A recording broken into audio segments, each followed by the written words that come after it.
This is my ranking of open-world RPG games on PS5 that I've played, based purely on my personal experience. Each one is placed from masterpiece down to trash, depending on how alive the world feels, how strong the exploration and combat are, and how well the story and progression keep you engaged. Let's get straight into the list. Kingdom Come: Deliverance 2 took some time to open up, but after a few hours, I became obsessed with exploring medieval Bohemia. I spent my time riding through forests, learning difficult sword combat, helping strangers, stealing supplies, and trying not to die from hunger or dirty wounds. I liked how every small action mattered because people reacted naturally to crimes, bad behavior, or even filthy clothing. The world felt believable, dangerous, and full of memorable side quests that distracted me from the main story for hours. Combat punished careless mistakes, especially against groups, but winning difficult fights felt rewarding after learning enemy patterns and weapon timing. The historical setting, strong voice acting, beautiful countryside, and detailed survival mechanics kept every journey interesting across the entire adventure. This massive RPG earns a place in my excellent tier. Final Fantasy VII Rebirth felt huge from the moment I left Midgar and started traveling with the party across different regions. I spent hours exploring open areas, fighting monsters, playing card games, racing chocobos, and watching the group slowly become closer friends during the journey. Combat felt fast and exciting because every character played differently, especially Tifa, Cloud, and Red 13. I also liked how the story mixed familiar moments with new surprises, instead of repeating everything from the original game exactly the same way. The world looked beautiful on PS5, and the music made simple travel scenes feel emotional without trying too hard.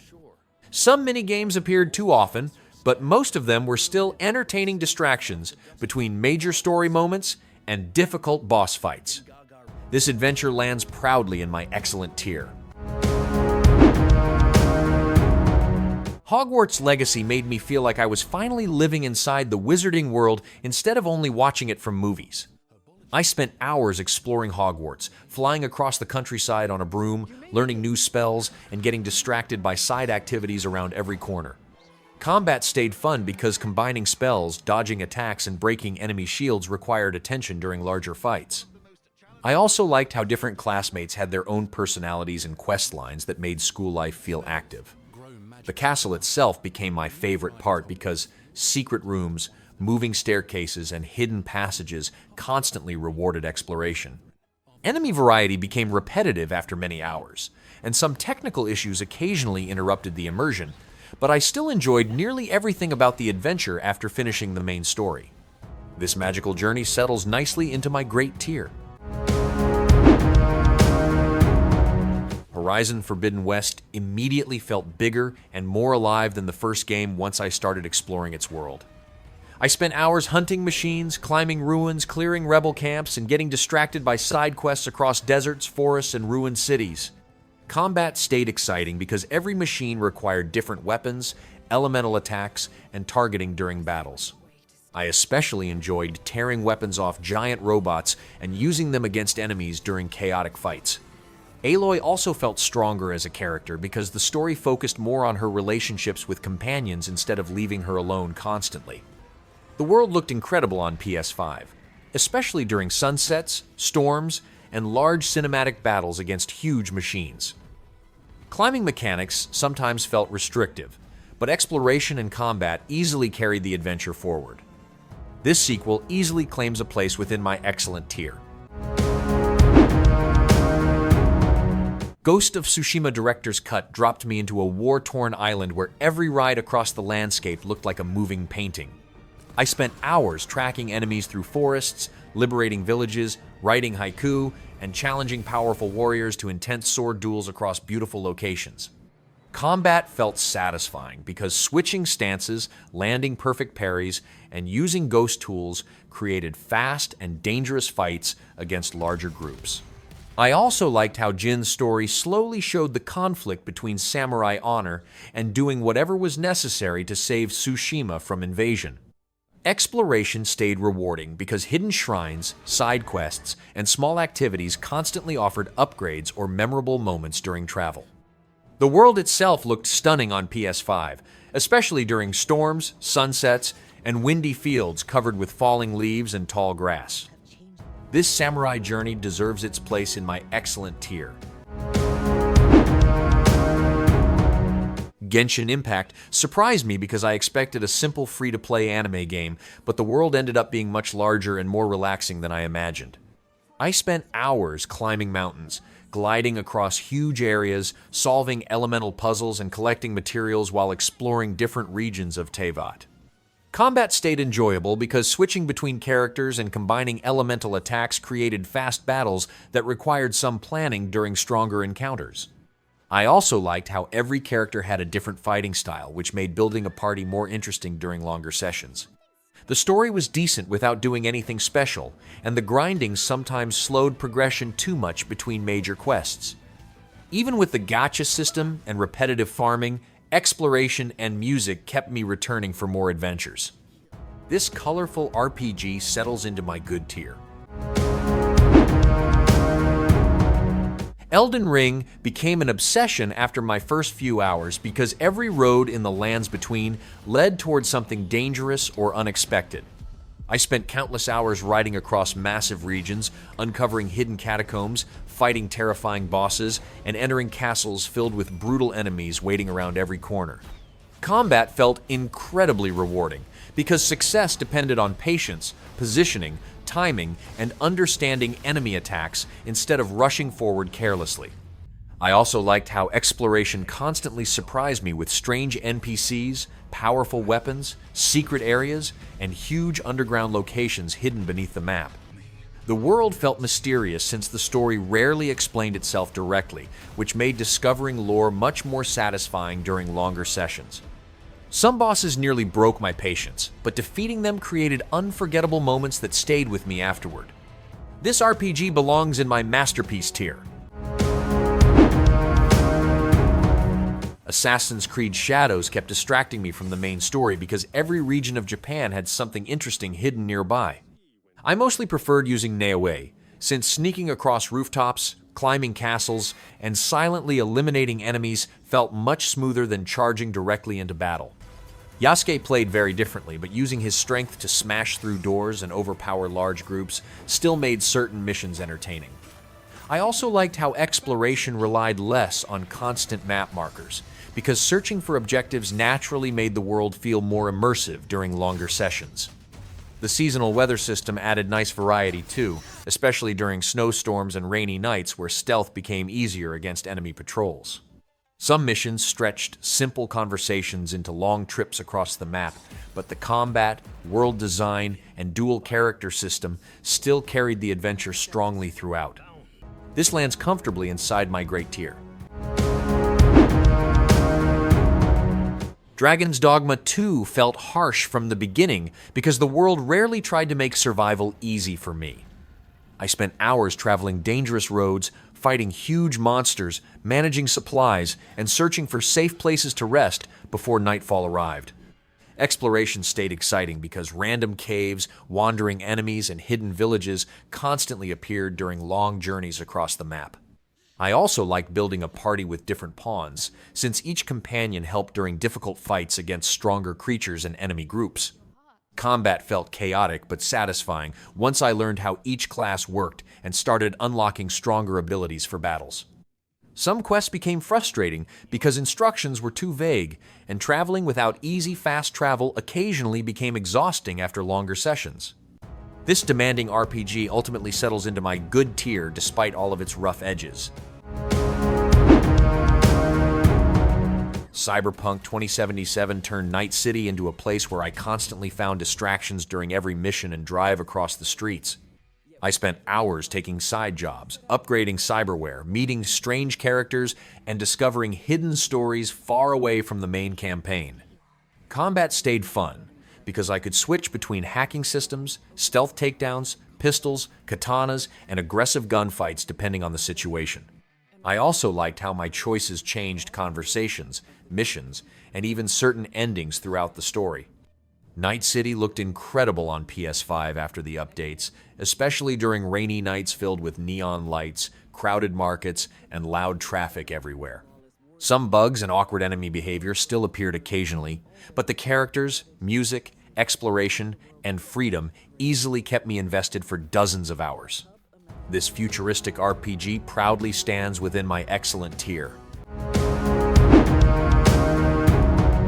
God of War Ragnarök kept surprising me because every realm introduced new enemies, emotional moments, and incredible locations to explore with Kratos and Atreus. I spent hours completing side quests, solving puzzles, upgrading weapons, and listening to conversations during long rides and boat trips across the 9 realms. Combat felt powerful because switching between the Leviathan axe and Blades of Chaos created fast battles that required timing, parries, and smart attacks against stronger enemies. I also liked how the story balanced huge action scenes with quieter moments about family, grief, and responsibility. The world looked amazing on PS5, especially during boss fights, snowy mountains, and dangerous areas filled with monsters and lava. Side content rarely felt repetitive because most activities rewarded exploration with useful upgrades or meaningful character moments. This unforgettable journey belongs in the masterpiece tier. Ghost of Yōtei made long rides across Izo hard to ignore because something interesting always appeared somewhere off the road. I spent hours tracking members of the Yōtei 6, clearing enemy camps, upgrading weapons, and helping strangers during exploration. Combat became much more enjoyable after unlocking extra weapons, since changing between katanas, spears, and chain weapons made fights feel faster and more strategic. I also liked how side missions explored Atsu's revenge and questioned whether violence was really solving anything. The world looked beautiful on PS5, especially snowy mountains, forests, villages, and nighttime duels surrounded by firelight. Some pacing problems slowed the story during certain chapters, but exploration, boss fights, and satisfying combat still kept me interested through the entire adventure. This samurai journey secures its place within my excellent tier. Baldur's Gate 3 completely changed how I looked at role-playing games because almost every decision created unexpected consequences later. I spent hours talking with companions, exploring hidden caves, solving strange quests, and reloading fights after terrible mistakes destroyed my entire party. Combat felt difficult at times, but combining spells, traps, and environmental attacks created satisfying victories after careful planning. I also liked how every companion had personal stories that slowly developed through conversations, choices, and major story events across the adventure. The world felt alive because characters remembered my actions, reacted differently to decisions, and constantly revealed new secrets during exploration. Some battles became frustrating when bad luck ruined great strategies, but the writing, freedom, voice acting, and huge amount of choices still made every session unforgettable. This RPG earns a place in my masterpiece tier. Monster Hunter Wilds made every expedition feel dangerous, because giant creatures could suddenly appear and completely change the situation around me. I spent hours hunting monsters, gathering materials, crafting stronger armor, and experimenting with different weapons across deserts, forests, and harsh weather conditions. Combat stayed exciting because each weapon felt useful in different situations, and learning enemy behavior slowly made difficult hunts easier to survive. I also liked using the Secret Mount since traveling across large areas became much faster during longer sessions. Some technical problems and limited endgame content stopped the experience from feeling complete compared to previous Monster Hunter games, but the monster designs, changing weather, exploration, and cooperative battles still kept me entertained for many hours afterward. This action RPG secures a solid place inside my great tier. The Witcher 3 Wild Hunt Complete Edition constantly distracted me from important missions because every road led toward another unforgettable story or dangerous monster hunt. I spent hours helping villagers, searching abandoned ruins, playing Gwent, and making difficult choices that later changed quests and character relationships. Combat became much more enjoyable after I learned how to combine sword attacks, magic signs, potions, and dodges against stronger enemies throughout the world. I also liked how side quests often felt more emotional and detailed than the main storyline itself. The world felt alive because changing weather, crowded towns, and random encounters made exploration rewarding during every journey. Some sections of the main story lasted too long, but the writing, music, exploration, and incredible amount of meaningful content still made the adventure unforgettable years later. This fantasy RPG belongs in my masterpiece tier. Diablo IV turned simple dungeon runs into long gaming sessions because I constantly chased stronger loot and better upgrades for my character. I spent hours clearing caves, testing different builds, upgrading equipment, and destroying huge groups of demons throughout Sanctuary. Combat felt extremely satisfying because every class played differently, especially once rare gear and stronger abilities completely changed how battles worked. I also liked how the endgame rewarded progress with harder challenges, stronger enemies, and valuable loot that always felt worth chasing. The world looked dark, violent, and detailed on PS5, especially during storms, nighttime exploration, and massive fights filled with magic effects everywhere. The story was weaker than the gameplay itself, but the combat, progression, exploration, and addictive loot system still kept me returning constantly afterward. This action RPG belongs in my great tier.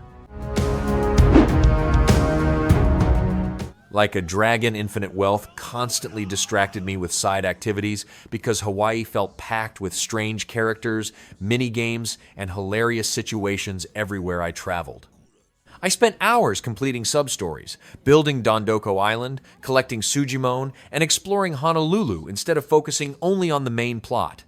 Combat felt much better than the previous game because moving during battles and combining attacks with party members made fights more strategic and exciting.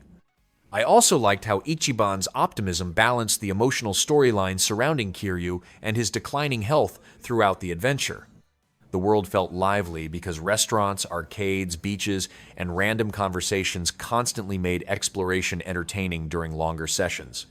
Some early story sections dragged too much, but the characters, combat improvements, side content, and emotional moments still kept me fully invested until the ending. This RPG belongs in my excellent tier. Immortals Fenyx Rising surprised me with how enjoyable simple exploration became once I started traveling across its massive mythological world. I spent hours solving puzzles, clearing vaults, collecting gear, and climbing mountains while searching for hidden treasures throughout different regions. Combat stayed entertaining because chaining abilities, dodging attacks, and launching enemies into the air created fast battles against larger groups. I also liked the lighter tone of the Greek mythology story since the humor made the adventure feel less serious than most open-world RPGs. The world looked beautiful with bright forests, snowy mountains, golden fields, and colorful sunsets during exploration. Enemy variety and puzzle design became repetitive halfway through the game, and the world sometimes felt empty without many NPCs around during travel. This mythological RPG settles into my good tier. That's it for my ranking of open-world RPGs on PS5. A few lost momentum later on, but the best ones stayed memorable long after the credits rolled. Thanks for watching.